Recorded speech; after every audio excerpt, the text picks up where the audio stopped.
विधानसभा में आउटसोर्स कर्मचारियों के मुद्दे पर नोकझोंक, विपक्ष ने चर्चा के लिए दिया स्थगन प्रस्ताव। हिमाचल विधानसभा में राजस्व मंत्री जगत सिंह नेगी ने की भांग की खेती पर चर्चा। भांग की खेती को लीगल करने की तैयारी, कहा सरकार की आय में भी होगी वृद्धि। शिमला में संसदीय कार्य मंत्री हर्षवर्धन चौहान का विपक्ष पर हमला, कहा सदन में झूठे आंकड़े पेश कर रहा विपक्ष। अवैध खनन की भेंट चढ़ा शिलाई विधानसभा क्षेत्र का खतवाड़ गांव, लोग बोले गांव की सुध ले सरकार, किया जाए पुनर्वास। और सोलन के क्षेत्रीय अस्पताल में ऑक्सीजन प्लांट बंद, बीते 11 दिनों से मरीजों को हो रही परेशानी।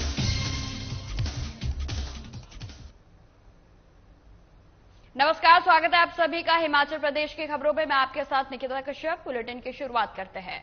विधानसभा के मानसून सत्र के 5वें दिन आउटसोर्स कर्मियों को नौकरी से निकालने का मुद्दा उठा। वहीं आपको बता दें कि विपक्ष के विधायकों ने सदन में नियम 67 के तहत स्थगन प्रस्ताव लाकर इस पर चर्चा की मांग की, लेकिन विधानसभा अध्यक्ष ने प्रस्ताव को स्वीकार नहीं किया और जिस पर विपक्ष ने सदन में नारेबाजी की और सदन की कार्रवाई से वॉकआउट कर दिया। विपक्ष की तरफ से कहा गया है कि सुक्खू सरकार के द्वारा आउटसोर्स कर्मियों को हटाया जा रहा है और साथ ही जल शक्ति विभाग व कोरोना काल में लगे अस्पतालों में विभिन्न कर्मियों को हटाया गया है। और इसी के साथ जयराम ठाकुर ने कहा कि कोरोना में स्वास्थ्य कर्मियों ने अपनी जान जोखिम में डालकर सेवाएं दी थी, लेकिन सुक्खू सरकार ने इन लोगों को 6 महीने से वेतन नहीं दिया है। सरकार बेरोजगार युवाओं के साथ खिलवाड़ कर रही है। उसमें लगे हुए कर्मचारियों को नौकरी से निकाल दिया गया है और कुछ को निकालने का नोटिस दे दिया है। ऐसी सूरत में जहां कांग्रेस सरकार ने झूठी गारंटी दे करके वादा किया था हिमाचल के बेरोजगारों के साथ कि हम सत्ता में आएंगे तो 5 लाख बेरोजगारों को रोजगार देंगे, और वहां सरकार आने के 10 महीने अब होने जा रहे हैं, लगभग 10,000 ऐसे कर्मचारी जो आउटसोर्स पे लगे थे उनको नौकरी से निकाल दिया। हमने रास्ता निकालने के लिए कमिटमेंट के साथ बात कही थी और हमने बात कही थी कि जो लगे हैं उनकी सेवाएं समाप्त नहीं करेंगे, पहली बात कही थी। और उसके बाद जो टेक्निकल इश्यूज हैं जिसमें इनके लिए पॉलिसी बनाने से संबंधित विषय थे उसको हम एग्जामिन कर रहे थे, लेकिन यहां तो जो लगे थे उनको निकालने की शुरुआत हो गई है और आज से नहीं, सरकार बनने के तुरंत बाद शुरू हो।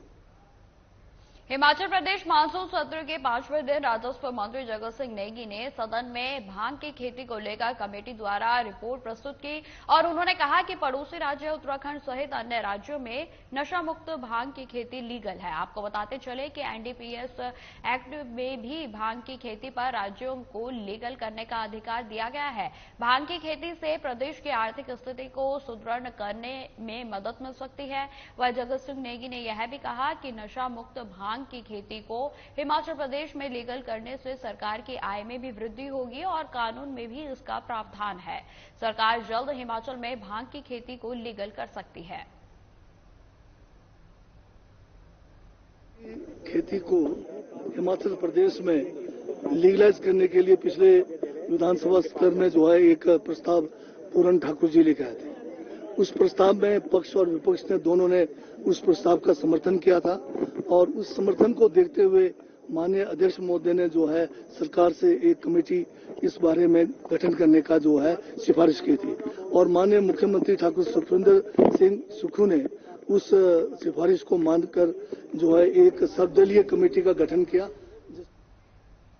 वहीं दूसरी तरफ विपक्ष के नेता जयराम ठाकुर ने हिमाचल में भांग की खेती लीगल करने पर सवाल उठाए हैं। उन्होंने कहा कि एक तरफ पुलिस भांग की खेती को उखाड़ रही है तो वहीं दूसरी तरफ भांग की खेती को लीगल कर रही है। आपको बता दें कि सरकार नशा मुक्त भांग की खेती करने की बात कह रही है, लेकिन यह कैसे हो पाएगा, इस पर सवाल है और दूसरे राज्यों में क्या परिणाम रहे हैं उस पर भी जानकारी के अलावा जनभावना का भी ध्यान रखना होगा।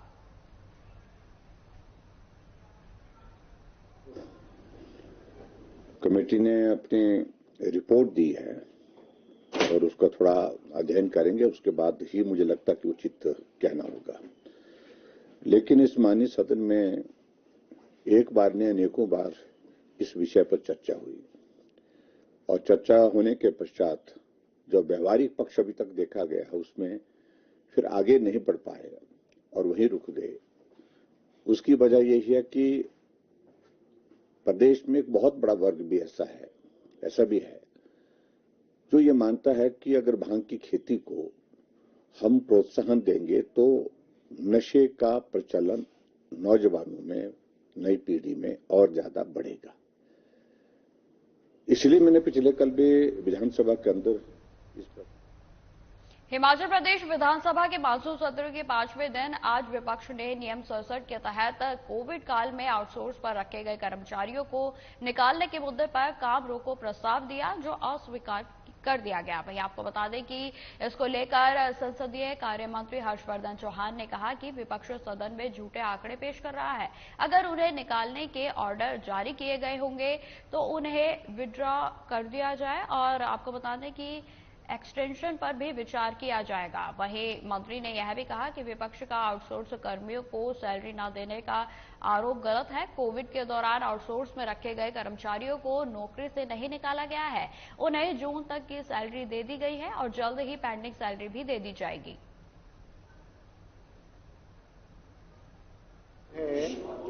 सदन में जो है नियम 67 के तहत काम रोको प्रस्ताव के तहत भारतीय जनता पार्टी के विधायकों ने जो है वो प्रस्ताव दिया है कि जिसमें उन्होंने आरोप लगाया है कि आउटसोर्स के कुछ कर्मचारी विशेष करके जो कोविड के दौरान स्वास्थ्य विभाग में लगाए गए थे उनको बाहर निकाला गया है।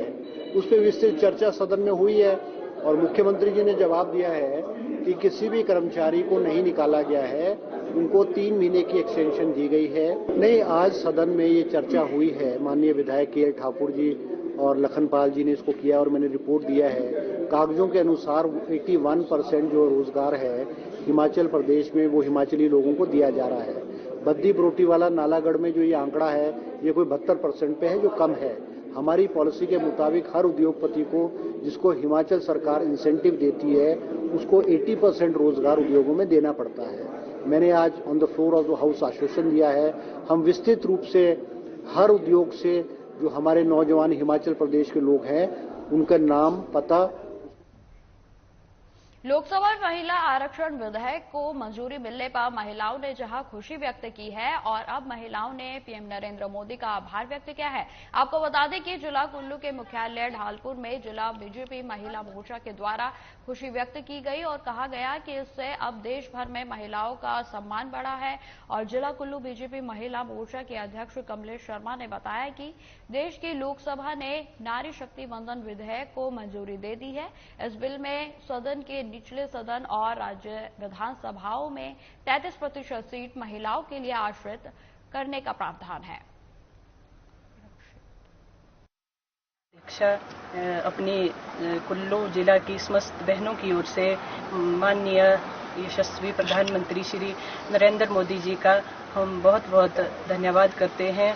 इस नए भारत में, नए संसद में जो महिला सशक्तिकरण का प्रधानमंत्री जी ने महिला आरक्षण विधेयक जो अभी पेश किया है उसके लिए हम सभी बहनें हमारी जिला कुल्लू की, प्रदेश की और देश की समस्त बहनों की तरफ से मैं नरेंद्र मोदी जी का बहुत बहुत आभार व्यक्त करती हूँ।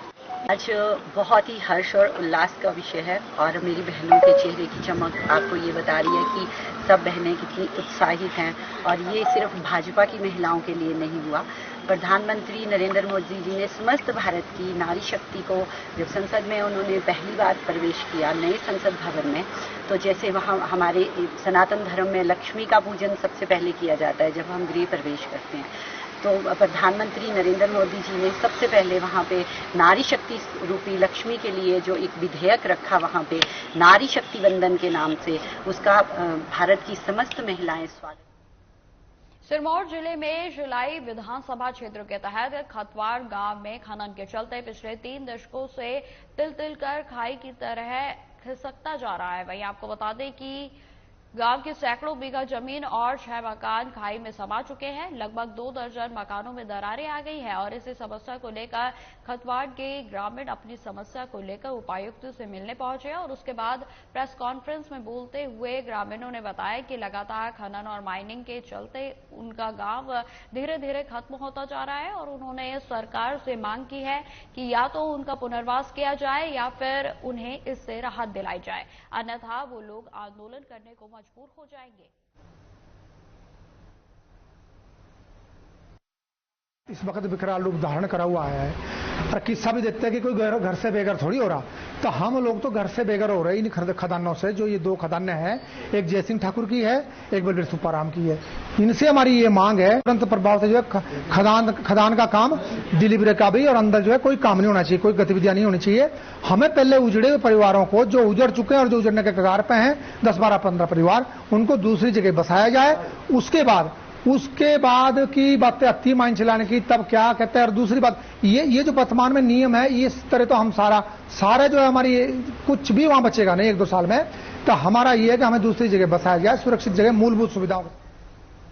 सोलन के क्षेत्रीय अस्पताल में बीते 11 दिनों से ऑक्सीजन प्लांट बंद पड़ा है, और जिससे कि यहां पर मरीजों को अब ऑक्सीजन सिलेंडरों के माध्यम से ऑक्सीजन दी जा रही है। वही आपको बता दें कि करोड़ों की लागत से लगा यह ऑक्सीजन प्लांट स्वास्थ्य मंत्री के गृह क्षेत्र के जिला अस्पताल में बंद है। वही आपको बताते चले कि इस ऑक्सीजन प्लांट की वारंटी समाप्त हो चुकी है और जिसमें करीब 4 लाख का खर्च आएगा। हालांकि अस्पताल प्रबंधन ने सरकार को इस बारे में अवगत कराया गया है, और इसके बावजूद बीते 11 दिनों से यह ऑक्सीजन प्लांट सफेद हाथी साबित हो रहा है और इसकी तरफ किसी का कोई ध्यान नहीं है।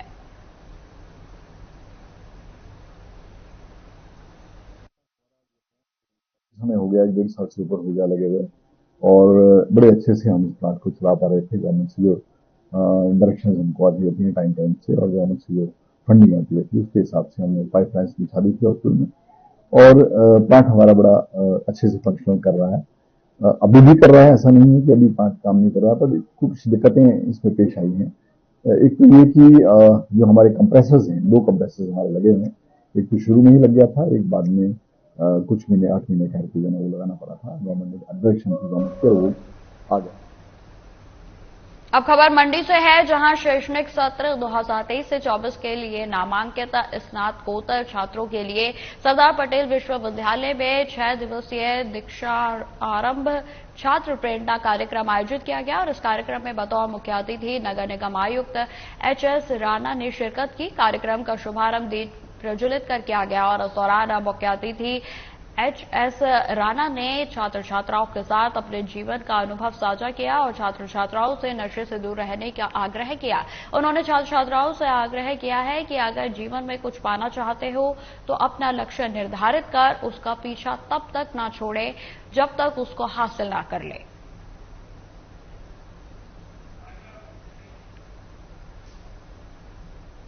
फिलहाल इस बुलेटिन में इतना ही। खबरों की और भी जानकारी के लिए बने रहे हमारे साथ। नमस्कार।